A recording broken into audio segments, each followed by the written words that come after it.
BNP chairperson Begum Khaleda জিয়ার নেতৃত্বে রাজনীতি করেছেন এবং একই সাথে সংসদে তিনি প্রতিনিধিত্ব করেছেন তার নির্বাচিত এলাকায়। বিএনপি চেয়ারপারসনের উপদেষ্টা ছিলেন তিনি ছিলেন সাবেক সংসদ জনাব বিএনপি চেয়ারপারসনের উপদেষ্টা এবং সাবেক সংসদ সদস্য তিনি জনাব জহিরুদ্দিন স্বপন। তিনি আমাদের সাথে অনলাইনে যুক্ত হয়েছেন। জনাব জহিরুদ্দিন স্বপন, স্বাগত জানাচ্ছি। জি, আপনাকেও সালাম আলাইকুম, আপনার মাধ্যমে দর্শক শ্রোতাকেও সালাম জানাই। বেগম খালেদা জিয়ার নেতৃত্ব নিয়ে যখন কথা হয়, তাকে আপনাদের দল থেকে বলি বা বাংলাদেশে যারা রাজনীতি অনুসরণ করে তাকে আপসহীন নেত্রী বলা হয়। তিনি 3 বারের সাবেক প্রধানমন্ত্রী। তার নেতৃত্বে আপনার রাজনীতি করার সুযোগ হয়েছে এবং আপনি নিজেও একজন সংসদ সদস্য ছিলেন। আজকের এই দিনে খুব স্বাভাবিকভাবে আপনার রাজনৈতিক দলের প্রতিটা নেতাকর্মী এবং সারা বাংলাদেশের সবাই শোকার্ত। আমি জানি না যে কিভাবে আপনারা সেই শোক প্রকাশ করবেন। তারপরও আপনার কাছে আজকে এই উপলক্ষে আপনার কাছ থেকে জানতে চাই যে আপনি স্মৃতির পাতা ঘেঁটে কোন কোন বিষয়গুলো আমাদের সাথে ভাগাভাগি করে নিতে পারবেন। আমি 1993-এর 30শে জানুয়ারি বেগম খালেদা জিয়ার নেতৃত্বে তার হাত ধরে বাংলাদেশ জাতীয়তাবাদী দলের একজন কর্মী হিসাবে আমার নতুন আদর্শিক রাজনীতির যাত্রা শুরু করেছিলাম এবং আমি দীর্ঘদিন একটা বাম ছাত্র সংগঠনের নেতৃত্বে থাকার কারণে এবং তৎকালীন সময়কার এরশাদ বিরোধী ছাত্র আন্দোলনের প্রথম সারির নেতা কর্মী হওয়ার কারণে এরশাদ বিরোধী আন্দোলনের প্রধান নেত্রী দেশনেত্রী বেগম খালেদা জিয়াকে আমাদের কাছের থেকে দেখার তখন সৌভাগ্য হয়েছিল এবং তার যে আপসহীন ভাবমূর্তি এবং প্রচলিত রাজনৈতিক নেতৃত্বের যে নীতিহীন কূটকৌশল, তার বাইরে থেকে স্বৈরাচারকে উৎখাত করে ভোটাধিকার আদায় করার প্রশ্নে তার যে ইন্টিগ্রিটি, সেই ইন্টিগ্রিটির প্রতি কিন্তু আমরা ভিন্ন দল করা সত্ত্বেও আকৃষ্ট হয়েছিলাম। আমি তৎকালীন সময়কার ওয়ার্কার্স পার্টির ছাত্র সংগঠন বাংলাদেশ ছাত্রমৈত্রীর সভাপতি ছিলাম। বাংলাদেশ ছাত্র ইউনিয়নের সভাপতি যিনি ছিলেন মুস্তাফিজুর রহমান বাবুল, তিনি সিপিবির ছাত্র সংগঠনের প্রধান ছিলেন। আর হাবিবুর রহমান হাবিব, তিনি ছিলেন আওয়ামী লীগের ছাত্র সংগঠনের প্রধান। আমরা আওয়ামী লীগ, সিপিবি এবং ওয়ার্কার্স পার্টির 3টি ছাত্র সংগঠনের 3 জন প্রধান ব্যক্তি পরবর্তীকালে বেগম খালেদা জিয়ার কর্মীতে রূপান্তরিত হয়েছি। বেগম খালেদা জিয়ার এই আপসহীনতা, তার নীতিনিষ্ঠতা, তার ব্যক্তিত্ব, তার দেশপ্রেম আমাদেরকে মুগ্ধ করেছিল এবং বিগত 33 বছর যাবৎ তার কর্মী হিসেবে আমরা কাজ করে চলেছি। তিনি আমাকে মনোনয়ন দিয়েছেন, তিনি আমাকে দুইবার পার্লামেন্টে প্রবেশ করার সুযোগ দিয়েছেন, স্নেহ দিয়েছেন, নিজের সন্তানের মতো আদর করেছেন। আমি কাছের থেকে এত বিরল গুণের অধিকারী মানুষ খুব কম দেখেছি।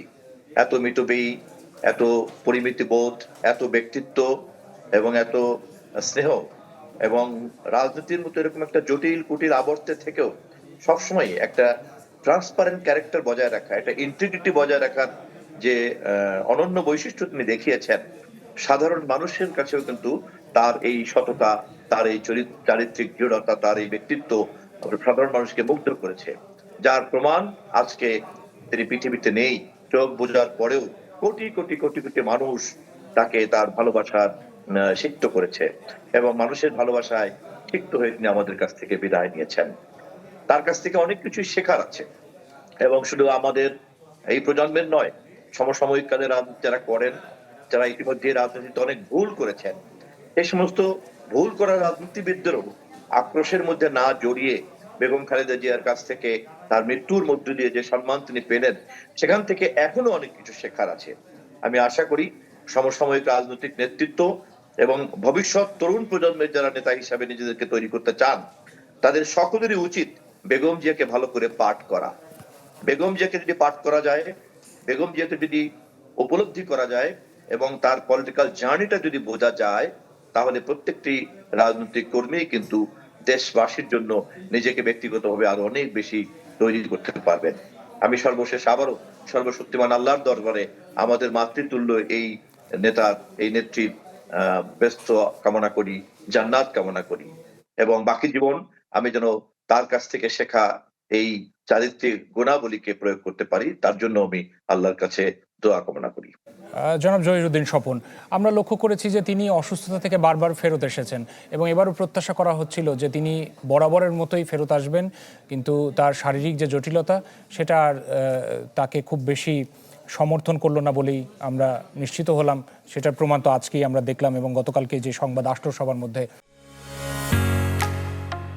ঢালাইয়ের সেরা প্রিমিয়ার সিমেন্ট।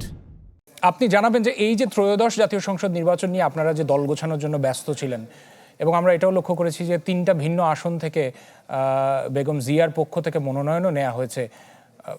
যে কারণেই হোক না কেন মাসখানেকের মধ্যে আপনাদের রাজনীতির ময়দানে আবারও দল গোছাতে হবে এবং একইভাবে কর্মব্যস্ত হয়ে উঠতে হবে। এখানে নেতৃত্বের ব্যাপার রয়েছে দলের যারা নেতাকর্মী তাদের মানসিকভাবে চাঙ্গা রাখাটাও। আজকের এই শোক কাটিয়ে বলা হচ্ছে যে আপনারা শক্তিতে রূপান্তরিত করবেন এবং সামনে নির্বাচনে ধাবিত হবেন, সেটা কিভাবে হতে পারে বলে একটু রাজনীতির জায়গা থেকে যদি বিশ্লেষণ করেন। রাজনীতিতে জনগণের ভালোবাসার চাইতে বড় কোনো সম্পদ হয় না। শহীদ জিয়াউর রহমানের জীবদ্দশায় জনপ্রিয়তা এবং তার মৃত্যুর মধ্য দিয়ে, তার জানাজার মধ্য দিয়ে যে ভালোবাসা প্রমাণিত হয়েছে, তাই কিন্তু তৎকালীন সময়কার বিএনপিকে নতুন ভাবে পুনরুজ্জীবন দান করেছিল। এবং সেই শক্তির উপরে ভর করেই কিন্তু দেশনেত্রী বেগম খালেদা জিয়া একজন সাধারণ গৃহিণী থেকে পরবর্তীকালে রাজপথে নেমেছেন এবং রাজপথে নেমে বিএনপিকে রাজপথের দীর্ঘ সংগ্রাম আন্দোলনের পরীক্ষায় পরীক্ষিত করে দীর্ঘ সংগ্রাম আন্দোলনের পরীক্ষার মধ্য দিয়ে বিএনপিকে তিনি একটি জনগণের দলে পরিণত করেছেন, সর্বস্তরের মানুষের দলে পরিণত করেছেন এবং তিনি একজন সাধারণ গৃহিণী থেকে একজন জননন্দিত নেতৃত্বে রূপান্তরিত হয়েছেন।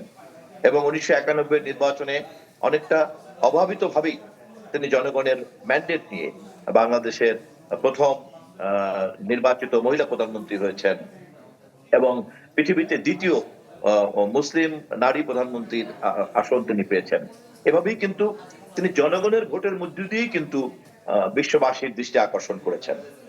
কারণ শুধুমাত্র দল কাউকে নেতা বললেই নেতা হওয়া যায়, সেটা এক ধরনের নেতৃত্ব, কিন্তু জনগণের অবাধ নির্বাচনের মধ্য দিয়ে, ম্যান্ডেটের মধ্য দিয়ে নেতা এবং নেত্রী নির্বাচিত হওয়ার যে স্বীকৃতি তা তিনি পেয়েছেন।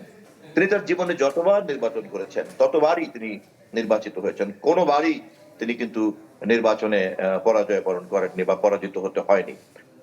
এবং আপনারা জানেন, প্রধান নেত্রী হওয়ার কারণে কোন নির্বাচনই তার পক্ষে নির্বাচনী এলাকায় সময় দেওয়া সম্ভব হয়নি। ফলে তার এই গোটা জীবনে কিন্তু প্রমাণ হয় যে জনগণের ভালোবাসা পাওয়ার মতো তার একটা স্বয়ংক্রিয় চারিত্রিক বৈশিষ্ট্য তার মধ্যে ছিল, একটা চুম্বক ক্ষমতা ছিল। সেই চুম্বক ক্ষমতাই তাকে এই জনপ্রিয়তার শীর্ষ স্থানে অধিষ্ঠিত করেছে, যা আরো অনেক যুগ যুগ যুগ যুগ যাবৎ বাংলাদেশের মানুষের জন্য শিক্ষণীয় হয়ে থাকবে। শুধু বিএনপি নয়, গোটা বাংলাদেশই তার কাছ থেকে অনেক কিছু পাবে। অতএব আজকের জানাজার মধ্য দিয়েও এবং গত 25 তারিখে তার উত্তরাধিকার, রাজনীতির উত্তরাধিকার, তার রক্তের উত্তরাধিকার হিসাবে আমাদের নেতা দেশনায়ক তারেক রহমানকে ঘিরেও যে কোটি কোটি মানুষের উচ্ছ্বাস আমরা দেখেছি, এই ভালোবাসাই বিএনপির ভবিষ্যতের পথ চলার প্রধান প্রধান জ্বালানি হিসেবে কাজ করবে।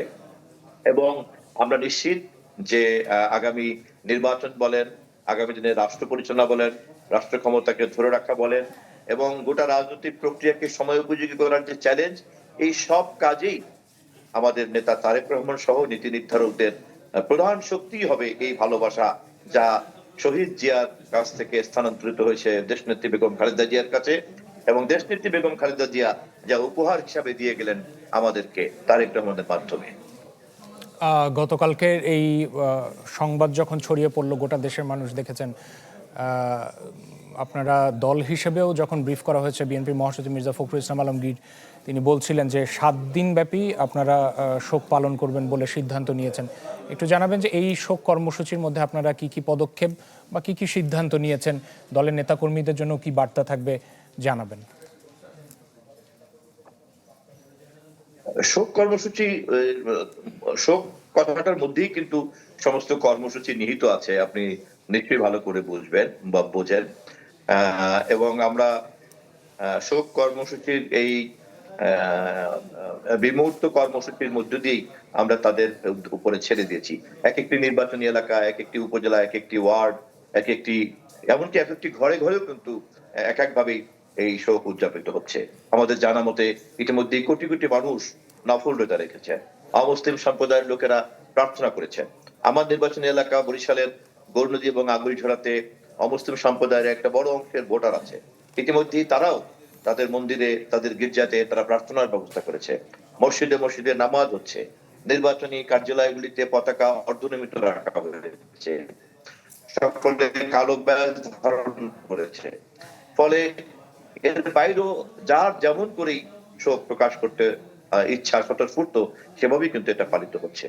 আর কেন্দ্রীয় কর্মসূচি পরবর্তীতে দলের পক্ষ থেকে আরো বিস্তারিত জানানো হবে। নিশ্চয়ই। জনাব জহিরুদ্দিন স্বপন, অনেক ধন্যবাদ আমাদের সাথে যুক্ত হওয়ার জন্য।